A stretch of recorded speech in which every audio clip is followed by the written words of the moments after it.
నీకు ఎంత ధైర్యం? నువ్వు నా చేతినే పట్టుకుంటావా? వదలు, నా చెయ్యి వదలు. నరోత్తమ్ జోషి గారు, మీరీ పోరాటాన్ని ప్రాణాల మీదకు తీసుకొచ్చినప్పుడు మరి నా ధైర్యం ఆకాశం దాకా చేరుకుంటుంది కదా. ఈరోజు మీ భ్రమ మొత్తం తొలగిపోతుంది. మీరే అందరికంటే పెద్ద బలశాలి అన్నది. చెయ్యి విడిపించుకోండి, చెయ్యి విడిపించుకోండి. అలాగే గడియారాన్ని తీసుకుని వెళ్ళండి. నేనిప్పుడే ఈ క్షణమే ఈ కేసులో ఓడిపోతాను. అవునా? చూడు, నేను ఎలాగో చిన్న జాతి వాళ్ల మాటల్ని పెద్దగా నమ్మను, కానీ ఆలోచించి మాట్లాడు. ఒకవేళ చేతిని విడిపించుకుంటే ఈ కేసు వాదించవా? చెప్పు. ఆలోచించాను. నేను వాదించను.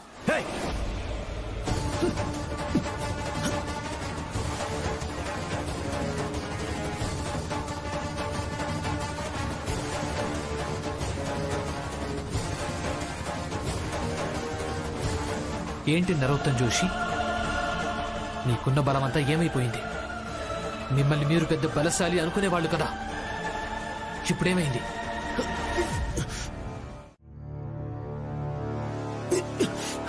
మీకిప్పటికీ అర్థం కావటం లేదా? ఈ బలం నా ఒక్కడిది మాత్రమే కాదు,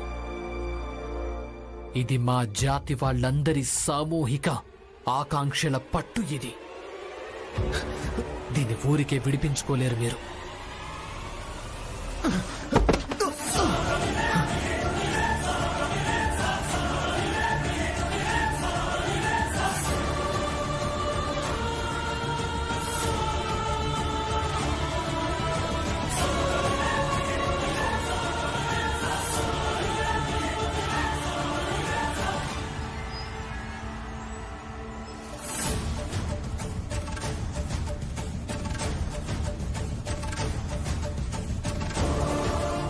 ఇది మీ గడియారం.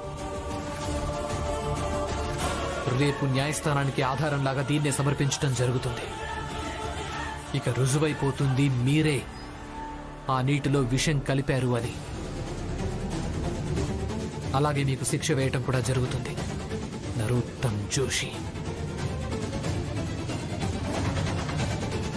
భీమ్, అందరూ స్పృహలోకి వచ్చారు. జ్వరం కూడా తీవ్రంగా ఉంది, తలనొప్పి కూడా ఉంది. అందుకే ముందు నువ్వు పద.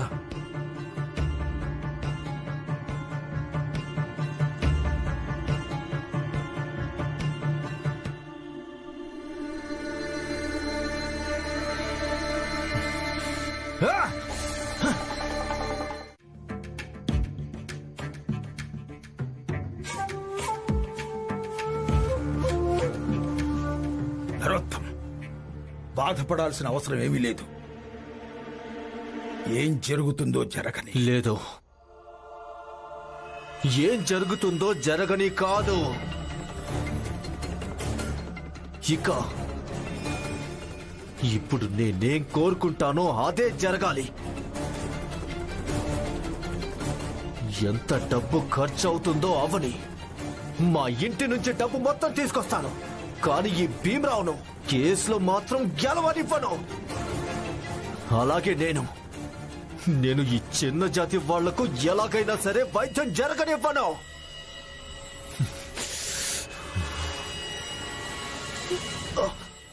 ఏం పర్వాలేదు నరోత్తమ్, ఈ భీమరావు కేసులో గెలవదు. నేను లాయర్ని, ఇంటికి రమ్మన్నాను. పద, ఇంటికి పద.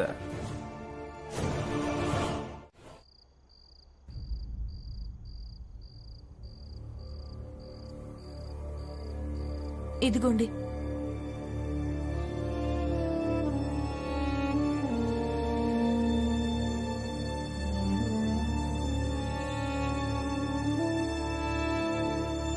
మీరు మధ్యలో కాస్త తినొచ్చుగా. తింటాను.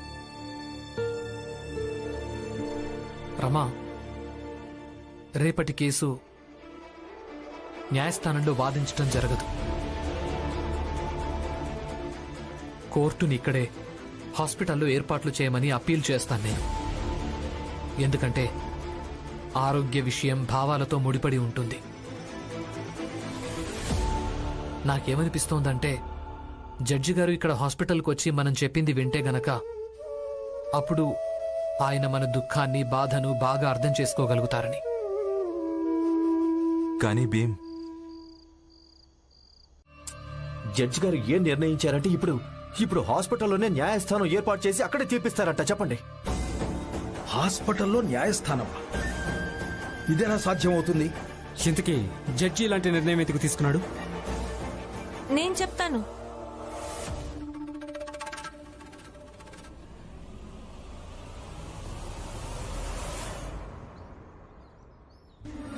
నా భర్త పొద్దునే విజ్ఞప్తి పత్రం సమర్పించి వచ్చారు.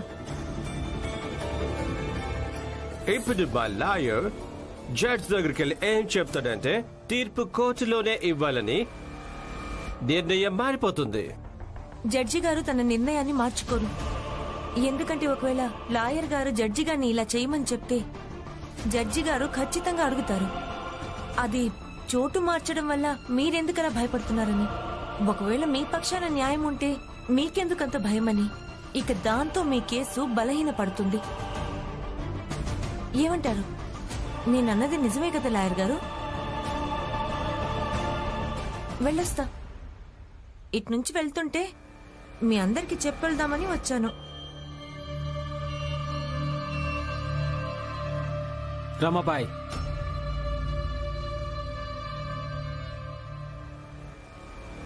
నీ పేరు ఇదే కదా? ఈ కోడ్ చూసావా? తల మెరిసిపోతుంది. ఇక దీనికి మెరుపు ఎన్నెన్నో కేసులు గెలిస్తే వచ్చింది. నా సామర్థ్యానిది, నా పేరుది, అలాగే నా ప్రతిష్టది. ఇక దీన్ని మెరుపు ముందు నీ భర్త కళ్ళు బైర్లు కమ్ముతాయి. కాళ్ళు వనకడం మొదలవుతుంది.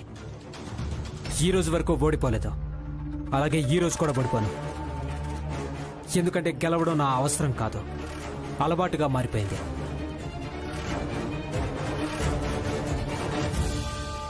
నా భర్త దగ్గర ఒక కోట్ ఉంది. అదేంటంటే మీ కోటంత మెరుపులు చూడలేదు, కానీ చాలా పోరాటాలను చూసింది. గెలుపోటములను చాలా దగ్గరగా చూసింది. నా భర్త అదే కోటు వేసుకుని వాదిస్తాడు.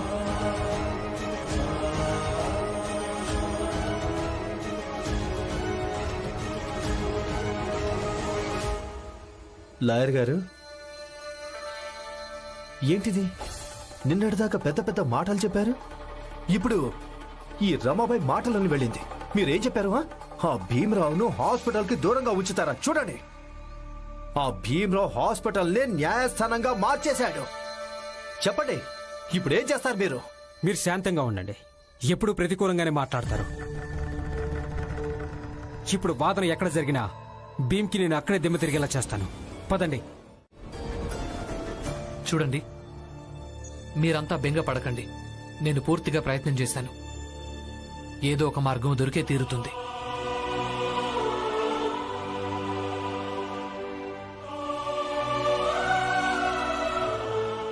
భీమరావ్, న్యాయస్థానం ఇక్కడే పెడతారు.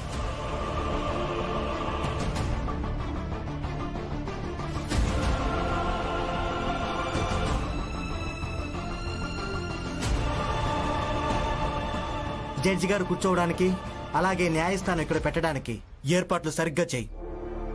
అలాగే. నేను మీ అందరికీ చెప్పాను కదా, నేను పూర్తిగా ప్రయత్నం చేశానని. ఆ ప్రయత్నం ఇదే. నేను అర్జీ పెట్టుకున్నాను ఇక్కడ హాస్పిటల్లోనే న్యాయస్థానం ఏర్పాటు చేయాలని. ఎందుకంటే హాస్పిటల్ తెరవాలన్న ఏ నిర్ణయం అయితే ఉందో అది జడ్జి గారు ఇదే హాస్పిటల్లో చెప్పాలని.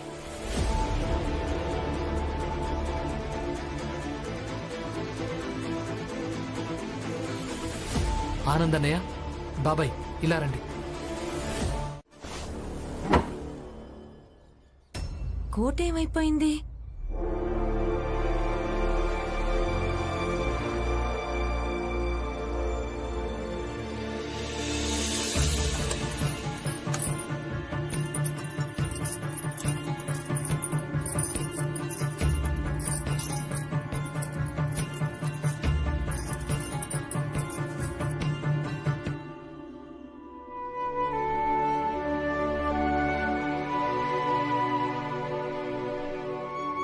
అయ్యో దీన్ని ఎలా వేసుకుంటారు? ఈ కోట్ చూసావా? తల మెరిసిపోతుంది. ఇక దీనికి మెరుపు ఎన్నెన్నో కేసులు గెలిస్తే వచ్చింది. ఈ రోజు వరకు ఓడిపోలేదు, అలాగే ఈ రోజు కూడా ఓడిపోను. నా భర్త దగ్గర ఒక కోట్ ఉంది. అదేంటంటే మీ కోట్ అంతా మెరుపులు చూడలేదు, కానీ చాలా పోరాటాలను చూసింది. గెలుపోటములను చాలా దగ్గరగా చూసింది. నా భర్త అదే కోటు వేసుకుని వాదిస్తారు. ఎలాగైనా సరే దీన్ని శుభ్రం చేయాలి.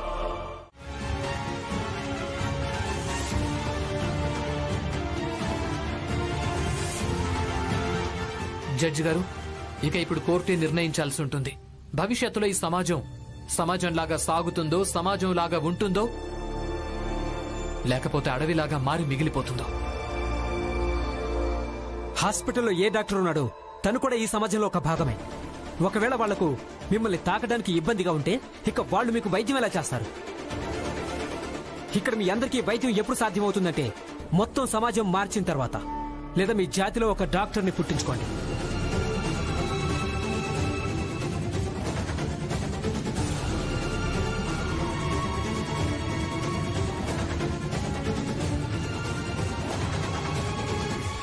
జడ్జి గారు, ఎప్పటిదాకా వీళ్ళందరికీ సమాజంలో ఒక గుర్తింపు లభించదో అంతవరకు వీళ్ళకు వైద్యం చేయడానికి ఏ డాక్టర్ కూడా బాధ్యుడు కాదు. ప్రతి ఒక్క డాక్టర్కు తనకంటూ కొన్ని నమ్మకాలున్నాయి. ఇక ఆ నమ్మకాలను రక్షించడం న్యాయస్థానం యొక్క బాధ్యత. నమ్మకాలా? ఏ విషయంలో నమ్మకాలు లాయర్ గారు? అసలు నమ్మకాలు ఎప్పుడు ఉంటాయి? జీవితం ఉన్నప్పుడే కదా. భాగం ఇవ్వలేరు కదా? అయితే జడ్జి గారు, మాకు మా హక్కులు కావాలి. చికిత్స హక్కు, అలాగే బతికే హక్కు.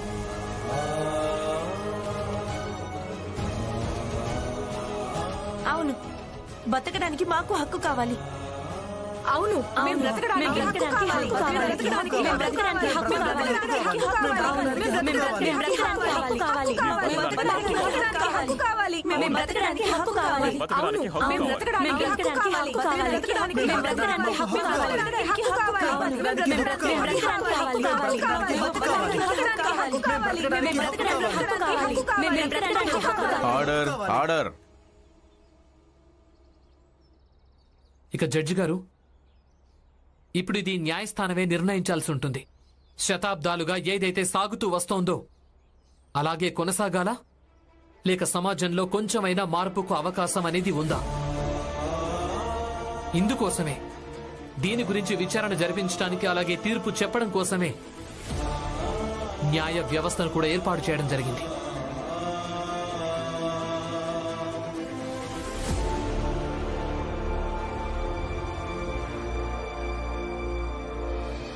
సార్, ఇదంతా అబద్ధం. లాయర్ గారు రెండే తీర్పులు ఇవ్వచ్చు. ఒకటి సమాజంలో భాగం పంచి వీళ్ళకి ఇవ్వడం, లేదా రెండవది వీళ్లకు ఇక్కడే వైద్యం చేయించడం. సమాజంలో భాగం పంచి వీళ్ళకి ఇవ్వలేం కదా, ఇక మిగిలింది కేవలం ఒక్కటే, ఇదే హాస్పిటల్లో ఉంచి వీళ్లకు వైద్య సదుపాయం అందించడం.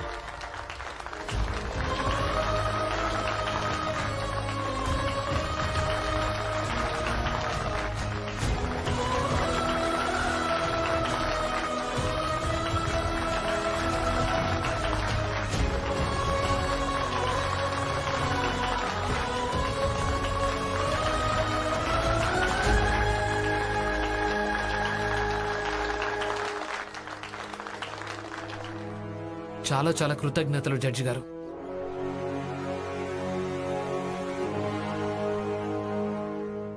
ఇక మిగిలింది నరోత్తమ్ జోషి గారి బంగారు గడియారం గురించి.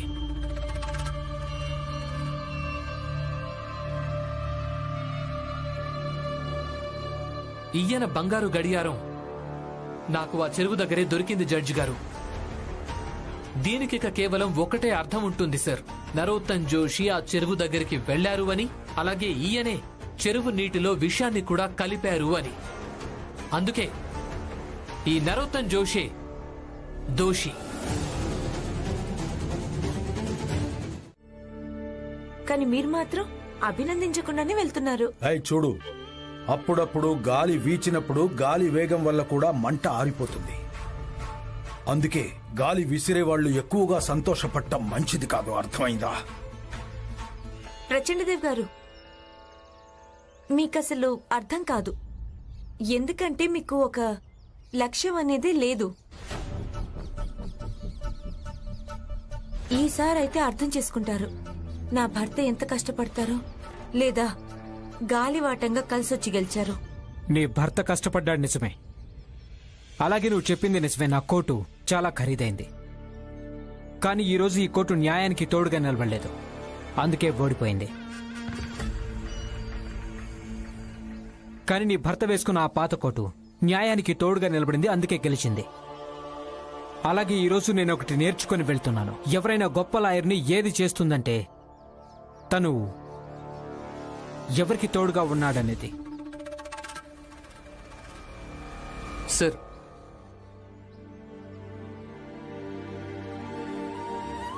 వెళ్ళడానికి ముందు ఒకసారి నన్ను ఆశీర్వదించి వెళ్ళండి. ఫీజ్ ఇచ్చింది నేను. కేసులో నువ్వు ఓడిపోయావు, కానీ పొగడ్తలు మాలను వీడికి వేస్తున్నావా? కేసు వాదించినంత వరకు మీకు తోడుగా ఉన్నాను. అది పూర్తిగా నిజాయితీగా కష్టపడి వాదించాను. కానీ ఇప్పుడు నేను మీకు తోడుగా ఉండడానికి నిస్సహాయుణ్ణి కాదు. Customer by foot. పదండి. ఆంగ్లేయులను అస్సలు నమ్మడానికి వీల్లేదు. మనం తన మీద నమ్మకం పెట్టుకునే తప్పు చేశాం. ఇది నేను కూడా ఊహించలేదు. చూడు నరోత్తం, నువ్వెప్పటికీ కూడా నాకు దగ్గరవాడిగానే ఉన్నావు, అలాగే ఉంటావు. ఇదిగో ఈ డబ్బులు తీసుకో. వద్దు ప్రచండదేవ్ గారు, డబ్బులతో ఏం అవసరం లేదు. మీరు సహాయం చేయాలనుకుంటే ఒక పని చేయండి. ఈ నగరం నుంచి నన్ను ఏదైనా సురక్షితమైన చోటుకి పంపించండి చాలు. ఖచ్చితంగా పంపిస్తాను, కానీ ఎక్కడికి వెళ్ళినా అక్కడ డబ్బులు అవసరం అవుతాయి. అందుకే ఇది తీసుకో. ఇలా చూడు, వీలైనంత త్వరగా ఈ బొంబాయి వదిలి నేను కారు ఏర్పాటు చేస్తాను. నేనే స్వయంగా నిన్ను వదిలిపెట్టి వస్తాను కూడా. అలాగే నువ్వు చాలాసేపటి నుంచి ఏమీ తినలేదనుకుంటా, అందుకే ఈ భోజనం తీసుకో, తిను. నేను ఇప్పుడే వస్తాను. ప్రచండదేవ్ గారు,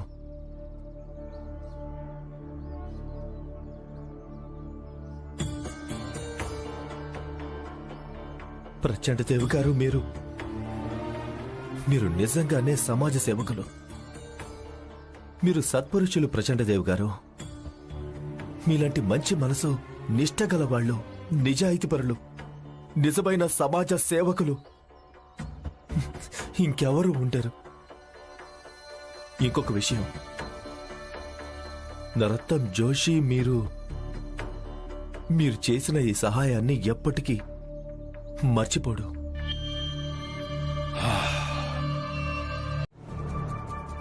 నరోత్తంను నేనక్కడ కూర్చోబెట్టి వచ్చాను.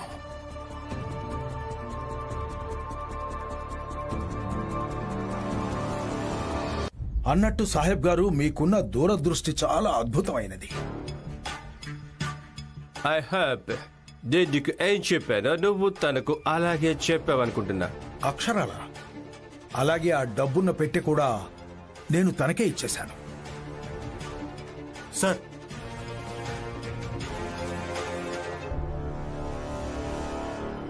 ఇన్స్పెక్టర్ నరోత్తం పార్క్ లో కూర్చున్నాడు. తన దగ్గర డబ్బు కూడా ఉంది. చట్టం నుంచి పారిపోయినందుకు, అలాగే నా దగ్గర బోలెడంత డబ్బు దొంగిలించిన నేరం కింద నువ్వు తనని అరెస్ట్ చేయి. అలాగే సార్, ఇప్పుడే చేస్తాను. అద్భుతం, నిజంగా అద్భుతం. ప్రశాంత్ దేవ్, నువ్వు చాలా టాలెంటెడ్వి. నిజానికి నేను ఇలా కూడా అంటాను, నీకు ఆంగ్లేయ పాలనలో ఒక పెద్ద హోదా లభిస్తుంది అని. మీరన్నది నిజమేనా? నేనన్నది పూర్తిగా నిజమే. ముందుగా నరోత్తం నీకు తోడుగా ఉన్నాడు. ఇక ఎప్పుడైతే తాను ఎందుకు పనికిరాడని తెలిసిందో, నువ్వే స్వయంగా తనకు వెన్నుపోటు పొడిచావు.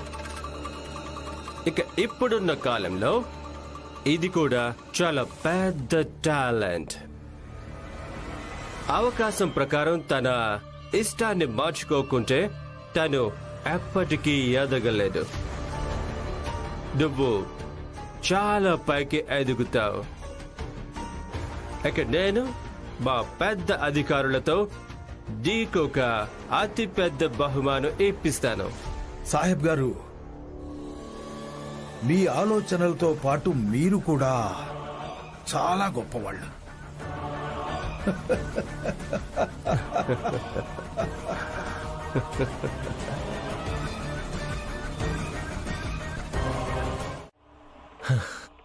ప్రచండదేవ్ గారు ఎంత గొప్పవాళ్ళు.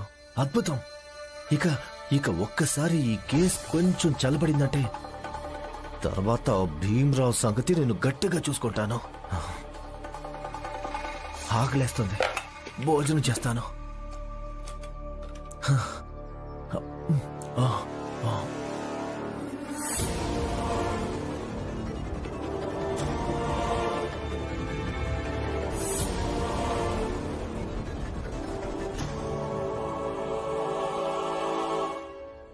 ఏమైంది? మందులకు ఎంత అవుతుంది? 25 రూపాయలు. ఏంటి? 25 రూపాయలు ఎక్కడి నుంచి తీసుకొస్తాం? ఒక పని చేద్దాం, వెళ్ళి అందరికీ చెప్దాం. మనం ఇద్దరమే అంత డబ్బు పోగు చేయడం కష్టం. అందరం కలిసి ప్రయత్నిస్తే బహుశా సాధ్యమవుతుంది. నువ్వన్నది నిజమే. పద. ఏంటిది? తప్పు ఇంకెవరో చేస్తే రోగం ఇంకెవరికి వస్తుంది. కానీ శిక్ష మనం అందరం అనుభవించాలి, అందరం బాధపడాలి. దీనికెవరు బాధ్యత తీసుకోరా? ఇక ఒక్కటి ఉపాయం ఉంది. నాకేమనిపిస్తుందంటే మనం అందరం కలిస్తే ఇది సాధ్యమవుతుంది. దానికి మనమంతా మన దగ్గరున్న నగలు అమ్మితే మంచిదిగా.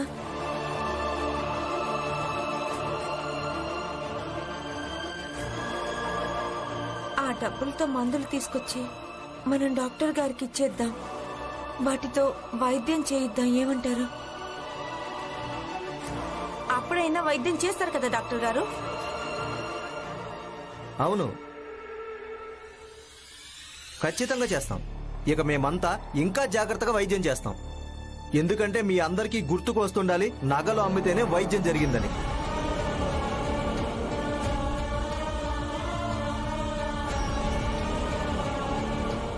నా దగ్గర ఇంకో మార్గం ఉంది.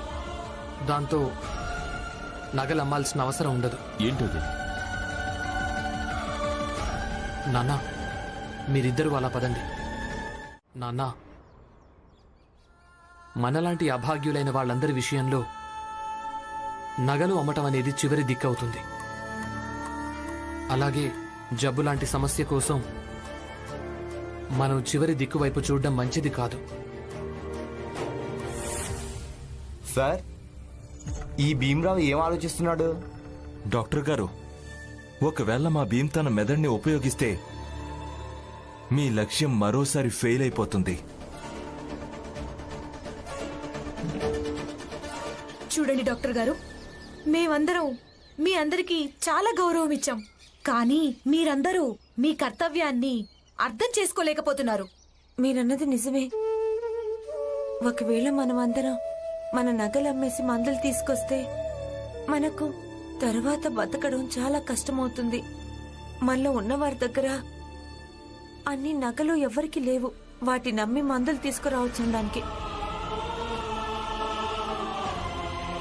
నాకేమనిపిస్తుందంటే చెరువు దగ్గర ఏదైతే జరిగిందో దానికి ఎవరో ఒకరు బాధ్యులు ఉంటారుగా. మనం దాని ఆధారంగా ఏదైనా చెయ్యొచ్చు. కానీ ఏం చెయ్యాలి, ఎలా చెయ్యాలి?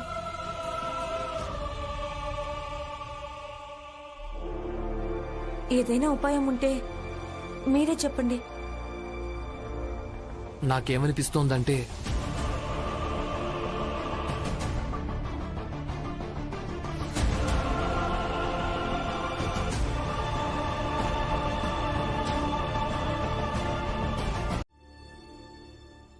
ఏంటిది?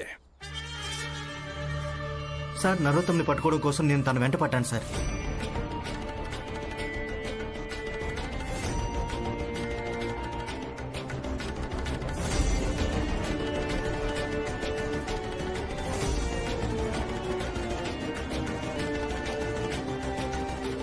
నువ్విప్పుడు ఇన్స్పెక్టర్వి కాదు, ఇప్పుడు నువ్వు నా పోస్ట్ మ్యాన్వి. ఎందుకంటే నా ఈ సందేశాన్ని ఆ ఇద్దరు చుంచెలుకల దగ్గరకు చేరవేయాలి. చాలా ముఖ్యమైన సందేశం నీ కోసం, నీ సాహెబ్ డేవిడ్ కోసం, అలాగే ఆ మోసగాడు ప్రచండ దేవ్ కోసం. ఈ కాగితంలో ఇదే రాస్తుంది సార్. ఇప్పుడు ఏ నీటి దుర్ఘటన జరిగిందో ఆ నేరాన్ని నరోత్తం జోషి అంగీకరిస్తున్నాడు. అలాగే తను ఇది కూడా రాశారు సార్. అది ఈ నేరంలో ప్రచండ్ దేవ్ గారు అలాగే మీరు అంటే డేవిడ్ సార్ కూడా పాల్గొన్నారని. దానికి సంబంధించిన ఆధారాలన్నీ స్టేషన్కి పంపిస్తాడట. ఒకవేళ ఈ కాగితాన్ని చించేసిన విషయాన్ని అణిచిపెట్టే ప్రయత్నం చేస్తే గనుక తను ఇలాంటి కాగితాలనే చట్టంలో పెద్ద అధికారులకి పంపిస్తాడట.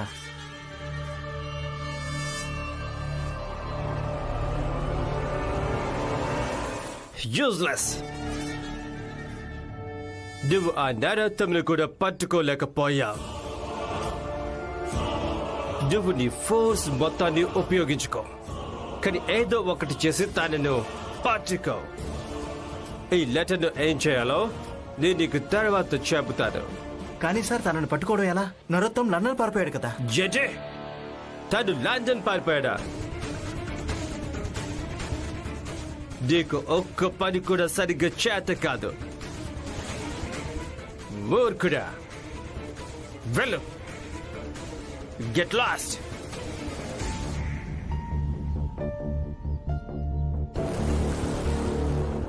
డేవిడ్ సార్, భీమరావు తన వాళ్ళతో కలిసి ఏ నాటకం మొదలుపెట్టాడో దాని గురించి కూడా ఆలోచించండి. దానికేం చేస్తారు? దానికి కూడా ఏదో ఒకటి ఆలోచిస్తాను. వాళ్ళని రానివ్వు. ఇక్కడికెవరూ రాలేరు సాహెబ్ గారు. వాట్? మీరేమంటున్నారు? సాహెబ్ గారు, ఇక మీ ఇంటికి ఎవ్వరూ రాలేరు. ఎందుకంటే భీమ్ ఇంకా తన మద్దతుదారులు మీ ఆఫీస్ బయట నిలబడి అక్కడ నినాదాలు చేస్తున్నారు. అయితే దానికి సొల్యూషన్ కూడా ఆఫీస్కి వెళ్ళాకే చూస్తాను. పదండి. మాకు కూడా బతికే హక్కు ఉంది. మాకు కూడా బతికే హక్కు ఉంది. శాంతించండి. శాంతించాలా? నాకిది కొంచెం కరెక్ట్ అనిపించడం లేదు. ఈ భీమరావు ఇంకా అతని భార్య ఏదో ఒకటి ఖచ్చితంగా చేస్తారు. సాహెబ్ గారు, మీరు అనవసరంగా ఆందోళన పడుతున్నారు. వీళ్ళిద్దరూ ఎలాగో వాగుడుకాయలే, ఎప్పుడూ ఏదో ఒకటి వాగుతూనే ఉంటారు. అతి ఆత్మవిశ్వాసంతో నిండిపోయి ఉన్నారు. అయినా మీకేమనిపిస్తోంది? వీళ్లు చెప్పడం వల్ల మహానగర పాలక సంస్థలోంచి అధికారులు ఏదైనా కఠిన నిర్ణయం తీసుకోగలరా? అయినా మీరు ఏమాత్రం బెంగపడకండి. ఎందుకంటే కాసేపట్లోనే ఈ శుభవార్త వచ్చేస్తుంది. భీమ్ బస్తీలోని వాళ్ళు చనిపోయారని. అన్నిటినీ తేలికగా తీసుకోకూడదు. You're right.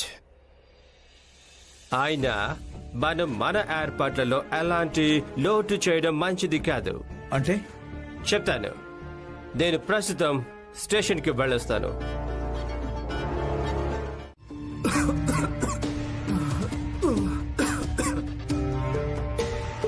ఏమైంది? డబ్బులేమైనా ఏర్పాటయ్యాయా? మేమేం చేయగలమో అదే చేశాం. మీ అందరి హీరో హీరోయిన్లు భీమ్రావ్ ఇంకా రమ ఎక్కడున్నారు? వాళ్ళ నోటితో వినాలనుంది. మేము ప్రయత్నం చేశాం, కానీ ప్రయోజనం లేదని.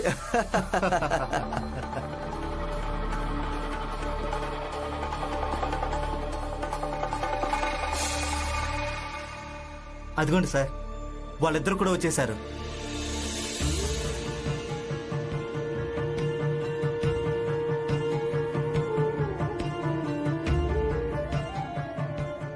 వచ్చావా భీమరావ్? చెప్పు, ఏమైనా ఏర్పాటయ్యాయా? డబ్బులు ఇంకా మందులు? లేదు. చాలు, ఇదే వినాలనుకున్నాను సార్. ఇక భీమరావు, నువ్వు జాగ్రత్తగా విను, అలాగే అర్థం కూడా చేసుకో. డబ్బులు కొరతతో మీ వాళ్ళ ప్రాణాలు పోతాయి. ఇక నువ్వు ఏమీ చేయలేవు.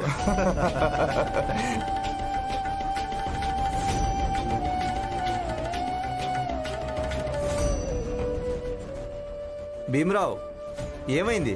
ఏదైనా మాట్లాడతావా లేక నోట్లో నాలుక లేదా?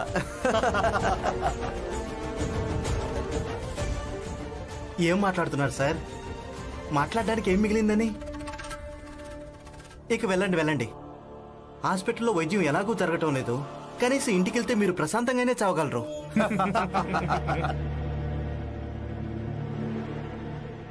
ఎవరు చనిపోరు?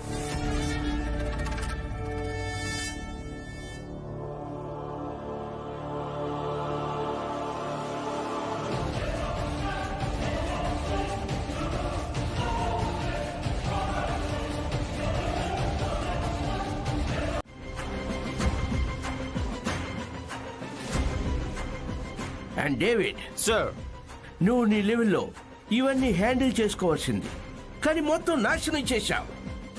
వీళ్ళందరికీ వైద్యం చేయించండి. Get out of here. వైద్యం మొదలు పెట్టండి.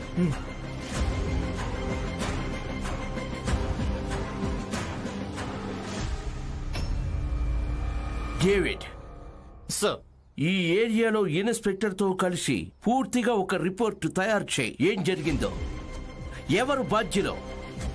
అలాగే ఒకవేళ ఆ రిపోర్ట్తో మేము ఏకీభవించలేకుంటే అప్పుడు విడిగా ఒక కమిటీని ఏర్పాటు చేయడం జరుగుతుంది. ఇక రేపు ఉదయానికల్లా నాకు ఆ రిపోర్ట్ కావాలి. Damn it.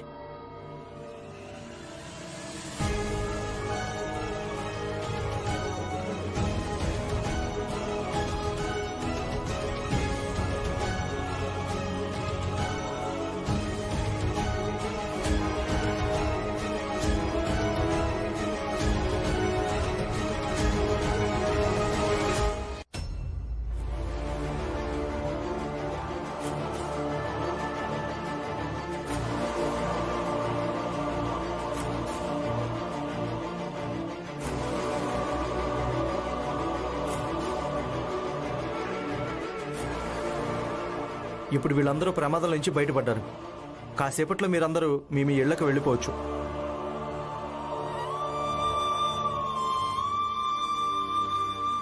డాక్టర్ గారు, ఏమో నేను చెప్పడం వల్ల మీ మీద ఎంత ప్రభావం పడుతుందో, అసలు పడుతుందో లేదో, కానీ ఇక ముందు ఇంకెప్పుడు ఇలా మాత్రం చేయకండి. ఎవరికైనా వైద్యం అవసరమైతే వాళ్ళని ఇలా వైద్యానికి దూరంగా ఉంచకండి. మీరు ఎంత ద్వేషించాలనుకున్నా ద్వేషించండి, ఎంత చీదరించాలన్నా చీదరించండి, కానీ ప్రాణాలు కాపాడాల్సి వస్తే అంటరానితనం, జాతి, మతాలు ఇవి ఏవి చూడకండి. అన్నిటికంటే విలువైంది మనిషి ప్రాణాలు.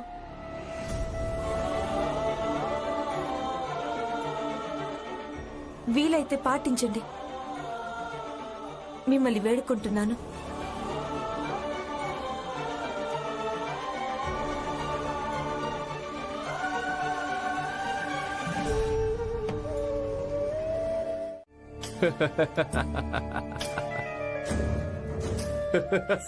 సాహెబ్ గారు, ఇదిగోండి మందులు.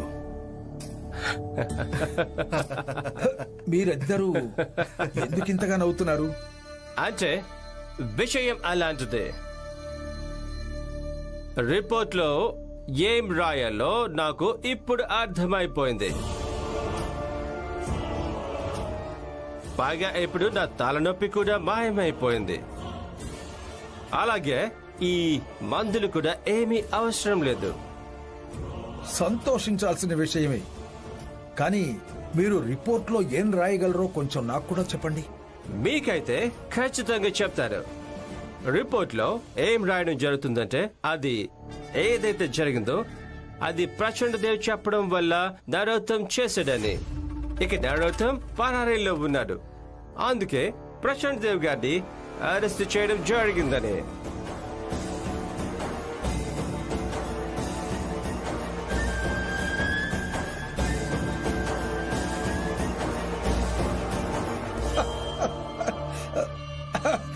సాహెబ్ గారు, మీరు చాలా ఎక్కువగా పరిహాసాలు ఆడతారు. నేనిప్పుడు జోక్ చేస్తుంటే బాగుంటుంది, కానీ ఇదేమి జోక్ కాదు. సీరియస్లీ ఇన్స్పెక్టర్, ఈయన్ని అరెస్ట్ చేయి. Yes sir. మీరిలా చెయ్యడానికి వీల్లేదు. ఎలాంటి మాట?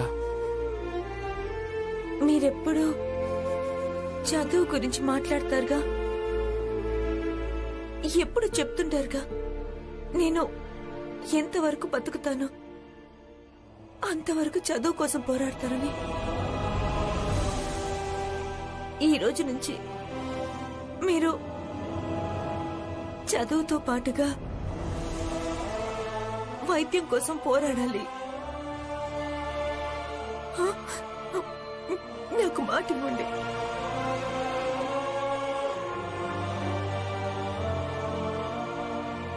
సరే, నేను నీకు మాటిస్తున్నాను రమా. ఈ భీమ్రావ్ అంబేద్కర్ ఎంతవరకు బ్రతుకుతాడో అంతవరకు చదువుతో పాటుగా ఆరోగ్యం కోసం కూడా పోరాటం చేస్తాడు.